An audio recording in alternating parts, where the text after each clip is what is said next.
Namaskar, good morning, and welcome back to my YouTube channel, back from the jaws of danger. Friends, आज आपको ये जो कहानी बता रहा हूँ ये 1927 की है और एक अंग्रेज ऑफिसर थे जो अपनी पत्नी और दो बच्चों के साथ बंगाल में पोस्टेड थे और उनकी ड्यूटी थी वहाँ रेलवे की पटरी बिछ रही थी, उसके वो इंचार्ज थे। कूच बिहार डिस्ट्रिक्ट पड़ता है बंगाल में, वहाँ वो रहते थे वैसे, पर काम क्योंकि अंदर चलता आ गया जंगलों की तरफ तो वो बीच बीच में जंगलों में कैंप में जाके भी रुकते थे। तो एक बार ऐसे ही वो अपने बंगलों से निकले, एक अर्दली उनके साथ जाया करता था, उनके पास एक बग्गी थी 2 घोड़ों की, उस बग्गी में वो बैठ के जाया करते थे। तो उनकी वाइफ ने बोला कि बच्चों को यहीं बंगले में छोड़ देते हैं, यहाँ आया है, बाकी स्टाफ है वो देख लेंगे, और छोटे बच्चे थे तो आज मैं भी चलती हूँ आपके साथ आपका काम देखने के लिए, थोड़ा चेंज भी हो जाएगा और हम लोग अपना जो दोपहर का खाना है वो रास्ते में खा लेंगे। रास्ते में एक नदी थी, हालांकि वो सूख गई थी, गर्मी का टाइम था, बहुत गर्म पड़ रहा था, बीहड़ गर्म, बट एक स्टेज था जहाँ पानी बहुत जमा हुआ था। तो जब भी ये निकलते थे ऑफिसर साहब अपनी राइफल ले लेते थे, क्योंकि जंगल का मामला था। जितने भी ब्रिटिश ऑफिसर्स थे वो अपनी सिक्योरिटी हमेशा रखते थे। टाइगर्स का डर था, लेपर्ड्स का डर था, हाथियों का डर था, उस एरिया में हाथी भी थे। तो ये लोग अपना निकले, टिफ़िन विफ़िन बना के ले गए थे कि अब वहीं पर कुछ ब्रंच टाइप का कर लेंगे, ब्रेकफास्ट और लंच। उनको मालूम था कि वो जहाँ पानी जमा हुआ, वाटर जमा हुआ था, उसमें बड़े बड़े पत्थर भी थे, इस साइड भी नदी के, और थोड़ी ठीक ठाक चौड़ी ही थी नदी, और उस साइड भी पत्थर थे, बट उस साइड बिल्कुल सूखा हुआ था। जिस साइड ये लोग का जाने का रास्ता था उस साइड पानी था और कुछ बड़े बड़े पेड़ भी थे। तो जब ये दोनों पहुँचे वहाँ पर, बग्गी पहुँची, तो बग्गी वाले से इन्होंने रोकने को बोला और अपना अर्दली जो जाता था इनका, उससे बोला कि आप चलो वहाँ पर तरी बिछा दो और टिफ़िन लेके चलो, हम लोग को भूख भी लग रही है, यहीं नाश्ता हम लोग कर लेंगे और फिर हम लोग फिर जहाँ साइट है हमारा काम चल रहा है वहाँ चलेंगे। तो ऐसे ही हुआ, अपना अर्दली गया, दरी अरी अच्छे से बिछा के आया और फिर मेम साहब को उतारा, फिर साहब भी साथ में हो गए।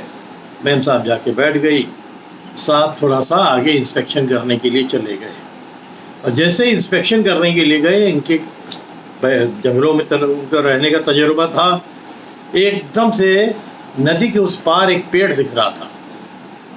बहुत चौड़ी नदी भी नहीं थी, नदी के पार वहाँ पर एक क्या कहते हैं, मोर म्याऊं म्याऊं कर रहा था। दैट वाज स्ट्रेस कॉल, और रुक ही नहीं रहा था। तो तब तक इनकी वाइफ दरी में बैठ चुकी थी, वहाँ टिफ़िन ला के उसने अर्दली लगा दिया था। फिर अर्दली भी सतर्क हो गया, क्योंकि वो भी जंगलों का रहने वाला ही था, वहीं के गांव का था। तो उसने भी सुना कि साहब ये स्ट्रेस कॉल आ रही है, यहाँ बैठना ठीक नहीं है, कोई बड़ा जानवर ज़रूर अगल बगल है, तभी ये इतना ज़्यादा मोर कॉलिंग कर रहा है। तो ये ऑफिसर भी समझ गए कि यहाँ बैठना वाकई ठीक नहीं है।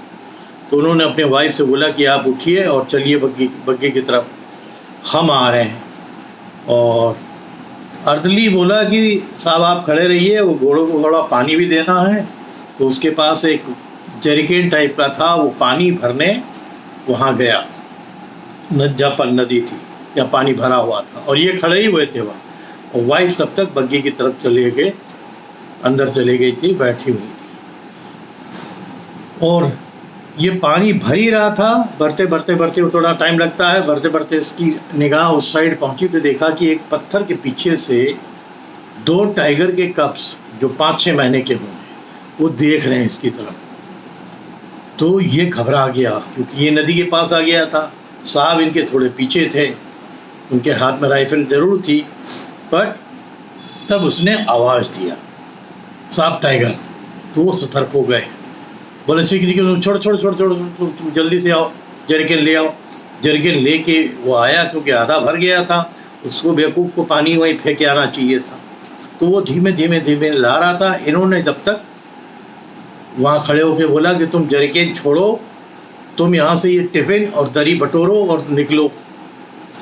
इसको नहीं पता था कि इसको जब ये पानी भर रहा था, इसको देख के जो कब्ज जो झांक रहे थे, उसकी माँ देखते देखते उस पत्थर के पीछे से झाड़ी जो जैसे पीछे आप ये घास देख रहे हैं, इसमें दुपक के ये बग्गी के पास आके बैठ गई थी। यानी उसने ऑलमोस्ट तय कर लिया था कि ये बच्चों को कहीं नुकसान ना करे। कोई ना कोई 3 आदमी 4 आदमी दिख रहे थे, बग्गी दिख रही थी, घोड़े दिख रहे थे। तो टाइगर्स भी बहुत प्रोटेक्टिव हो जाती है अपने बच्चों के लिए। तो वो आके वहाँ घात लगा के बैठी हुई थी और इन्होंने ऑफिसर ने बोला कि तुम टिफ़िन लो, दरी लो, यहाँ से जाओ, हम जब तक खड़े हैं फिर आके वो रख के आना, तो फिर यहाँ से ये जरिकन ले लेना, अगर पानी देना होगा तो उसमें बड़ा सा दोना टाइप का था, उसमें पानी वो लोग डाल देते थे, घोड़े अपना पानी पी लेते थे। गर्मी बहुत हो रही थी, इनका पानी अपने पास था वाटर बॉटल्स में। तो वो गया और आदमी जब शेर का प्रेजेंस फील कर लेता है या देख लेता है ना, उसकी क्या हालत होती है, वो उसके अर्दली के अंदर उनको दिख रहा था ऑफिसर को। ही कुड फील इट कि वो घबरा गया है।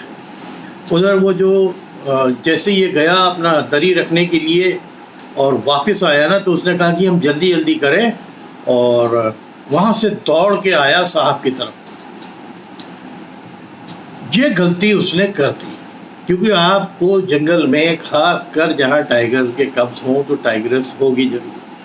ये जैसे ही दौड़ने लगा ना, पता नहीं, क्योंकि बच्चे उधर थे, टाइगर्स इस तरफ आ गई थी, तो टाइगर्स ने सोचा कि ये बच्चे की तरफ जा रहा है क्या, क्योंकि जरिकेन रखा हुआ था, फिर जरिकेन उठाने जा रहा था तो वो और पास था बच्चों के।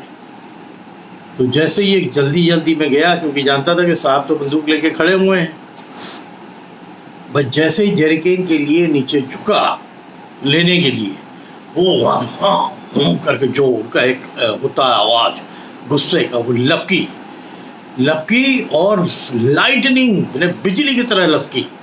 कहते हैं ना कि ये जानवर के अंदर कहाँ से क्या स्ट्रेंथ आ जाती है, क्या सोच के रखता है, और इनसिक्योरिटी हो जाए तो सबसे खतरनाक होता है। तो वो एक माँ थी, उसके 2 बच्चे थे उस साइड, वो लपकी और इसको अर्दली को फटाक से दबा दिया। जब तक ये फायर आयर करते या सोचते कि उसको हम मारें ऑफिसर साहब, तब तक तो उसको नीचे कर दिया। अब क्या करें, तो इनको मजबूरी में एक फायर करना पड़ा। एक फायर इन्होंने एयर में किया डराने के लिए। तब तक तो उसने दबा दिया था, अपना दांत गाड़ दिया था और पंजे से उसको दबोच दिया था, और इतनी बुरी तरह ये अर्दली गिरा था कि बाद में पता लगा कि उसका एक कंधा डिसलोकेट हो गया, क्योंकि ऊपर वेट भी आ गया था टाइगर्स का। और बच्चे ये सब देख के घबरा के एक झाड़ी के पीछे, जो पत्थर के पीछे झाड़ी थी, वहाँ चले गए। और टाइगर्स ने फिर मुड़ के अपने बच्चों की तरफ देखा कि बच्चे नहीं दिख रहे, तो और फ्यूरियस हो गई गुस्से में कि कहाँ गए हैं, ये भी नहीं देखा। और तब तक फिर अफसर ने एक फायर और किया, तो इसने छोड़ के ये झाड़ी, जैसे ये पीछे झाड़ी है, झाड़ियों में चली गई। तो उन्होंने कहा कि तुम जरिकेन छोड़ो, भागो, इधर आओ इधर आओ इधर आओ। ये भागा ना दोबारा, इसको कंधे में पेन था, बट ये भागा और साहब की तरफ आने लगा, तो दोबारा वो फिर झाड़ी से लपकी। तब तक इन्होंने 2 फायर और किए। चाहते तो वो टाइगर्स को मार सकते थे, बट उन्होंने टाइगर्स को नहीं मारा, क्योंकि वो भी 2 बच्चों की माँ थी। वो भी, उनके भी अपने 2 बच्चे थे, तो वो समझ सकते थे कि ये जो अटैक हुआ है वो सेल्फ प्रोटेक्शन में हुआ है, अपने बच्चों की सिक्योरिटी के लिए लेके हुआ है।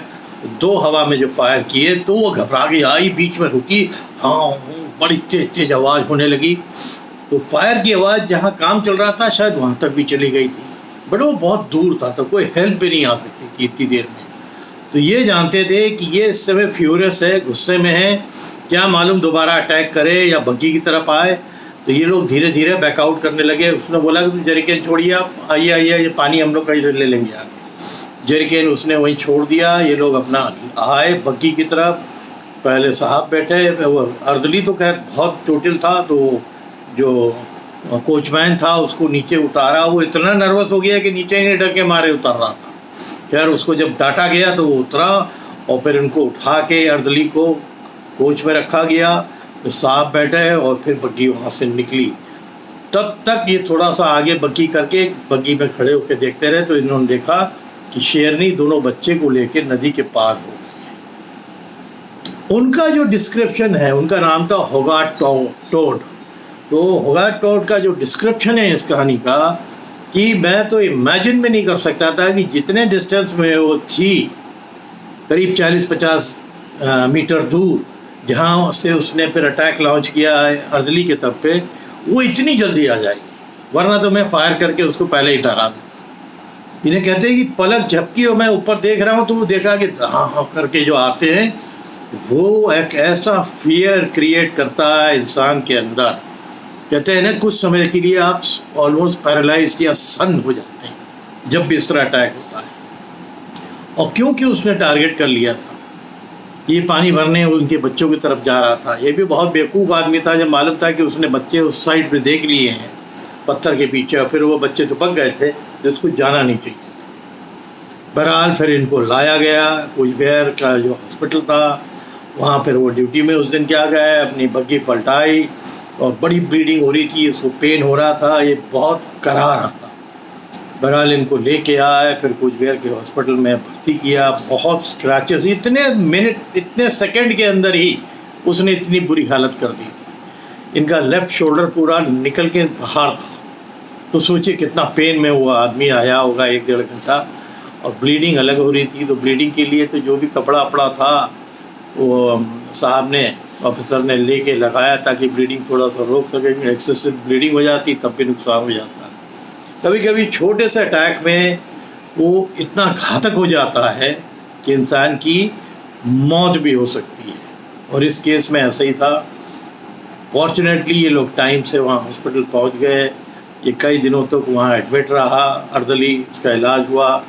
अफसर क्योंकि उसको बहुत मानते थे अपने काम की वजह से, जब इसके पहले भी जहाँ उनकी पोस्टिंग थी अर्दली साथ में था, तो उसकी फैमिली को बहुत देखा उस दौरान, और उसका इलाज में भी पैसा जो लगा खूब अच्छे से लगाया ताकि अच्छे से इलाज हो।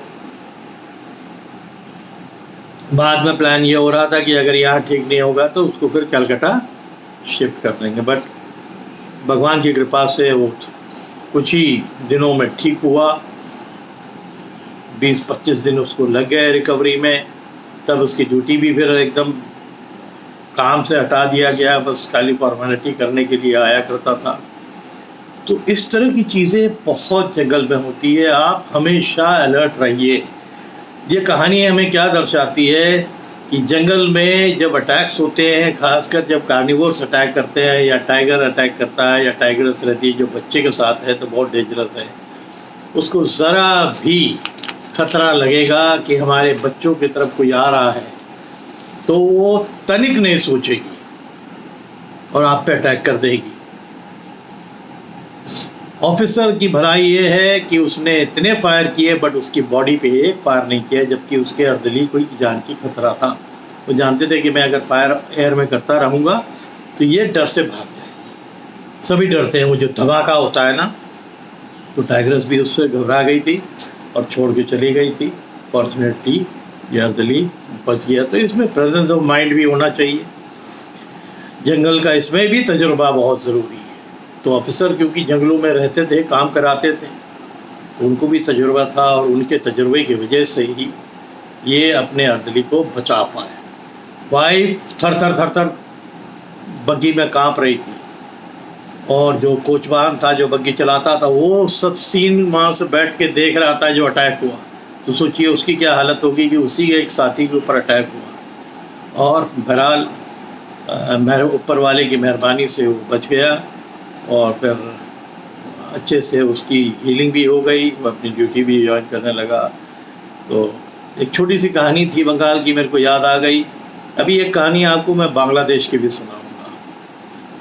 मैंने बोला ना मेरे पास जंगल जाने का टाइम नहीं है, बट शायद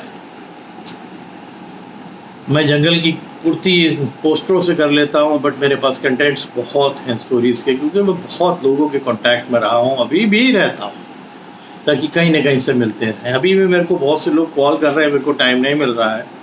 गर्मी भी बड़ी भीड़ चल रही है यहाँ पर 42 के आसपास। तो एक बार थोड़ा सूरज ऊपर आ गया तो निकल के काम करना या दूर जाना बड़ा मुश्किल होता है। बहरहाल तो आप इंतज़ार करिए कि वह स्टोरी मैं आपको दूँ, आप इंजॉय करें। अगर आप वो स्टोरीज़ पसंद करती है तो कमेंट करिए। लोगों से मैं बोल रहा हूँ कि जुड़िए, और लोग सब्सक्राइब करिए ताकि मैं भी इनकरेज हूँ और स्टोरीज। ठीक है, तब तक के लिए आप लोग खूब हेल्दी रहिए और तगड़े से रहिए। Thank you.